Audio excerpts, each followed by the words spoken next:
Столица Свердловской области Екатеринбург. Город-миллионник. Татар здесь много, как и в ближайших городах: Верхней Пышме, Березовском, Первоуральском, Ревде, Серове. В академическом сообществе, в правительстве, в бизнес-структурах, потому что мы общественники, работаем везде. Много татарских фамилий. Есть те, которые помогают татарам. Татарская молодежь в области активная, но на родном языке практически не говорят. 90% татар, которые проживают в городе, запишут как русский родной язык.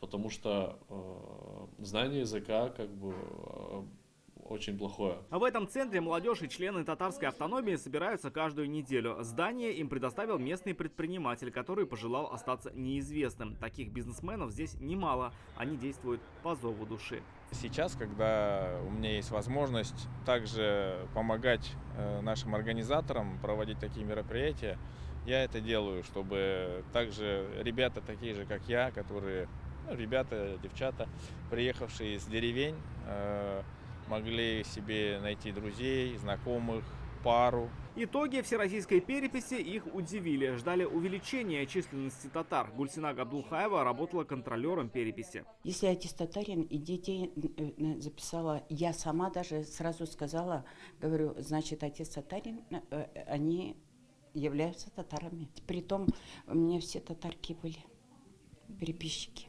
Фариду Нусратуллину вопрос про национальность не стали задавать. Планшетом приходила женщина, вопросы задавала всякие и про квартиру, и про благоустроенность, но про нацию ни слова не было, не спросила.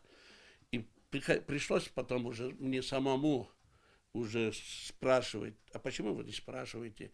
Она как будто очнулась, говорит, да, я забыла. Видимо, она то ли хотела попозже написать, то ли просто забыла, я не знаю. Не спрашивали про национальность и его знакомых, а ко многим не пришли совсем. Государство потратило 33 миллиарда рублей на организацию этого мероприятия. Я думаю, что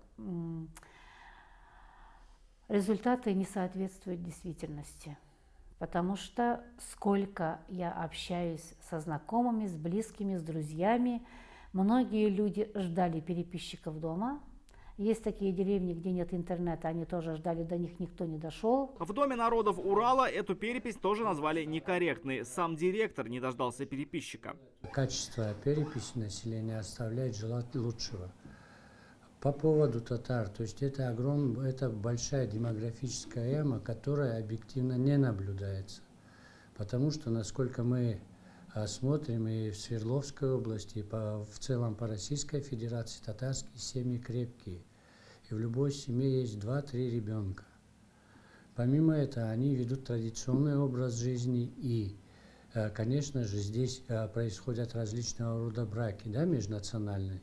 Все равно дети и представители этого этноса всегда с гордостью говорят, что они татары. В городских школах татарский язык не учат, в сельских, где в основном проживают татары, уроки 2 раза в неделю. Как нас уверили в Азигуловской школе, учителей родного языка хватает, с учебниками тоже проблем нет, помогает Татарстан. У нас есть чисто русские семьи, которые живут, да, вот их дети, конечно же, выбирают для обучения свой родной язык, русский язык, а все остальные изучают родной язык 2 раза в неделю. По словам директора, сейчас много стало смешанных семей, причем не только в городах, но и в сельской местности. У нас даже здесь, в Азиголово, проживают 4 семьи, межнациональные смешанные браки. Это... Во время переписи я знаю только одну семью. Вот у нее 5 детей. Она записала всех 5 русскими.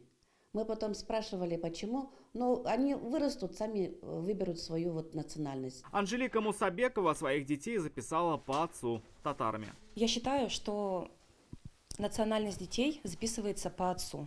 То есть, как вот по старинке принято в семьях, у нас такой вот семейный уклад. Глобализация, ассимиляция, урбанизация. От этих процессов никуда не уйти, говорят местные татары. Но все же понимают, сохранение национальной идентичности зависит от них самих.